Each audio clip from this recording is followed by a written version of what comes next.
ผู้กองเตือนคุณท่านเลยนะครับจะมีแก๊งคอลเซ็นเตอร์มาเสนองานง่ายๆทำภารกิจนิดหน่อยแลกกับเงินก้อนโตแต่ใจเย็นก่อนพวกมันจะให้คุณท่านกดไลค์เพจเพิ่มยอดวิวหรือสั่งของเล็กน้อยเพื่อเก็บคะแนนสะสมพอจะถอนเงินกลับบอกว่าต้องทำภารกิจเพิ่มต้องโอนเงินเติมก่อนปลดล็อกยิ่งเติม ยิ่งโดนหลอกกลายเป็นถูกดูดเงินในบัญชีจนหมดโต๊ะโดยไม่รู้ตัว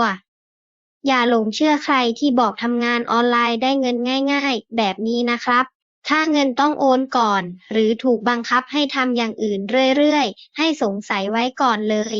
นี่แหละคือวิธีพวกมิจฉาชีพใช้หลอกคุณท่านให้โอนเงินจนหมดบัญชีผู้กองแนะนำให้ถามคนใกล้ชิดหรือตรวจสอบข้อมูลทุกครั้ง เพราะถ้าเจอภารกิจที่ดูง่ายเกินไปมักจะเป็นพรางตัวของการโกงทั้งนั้นล่ะครับ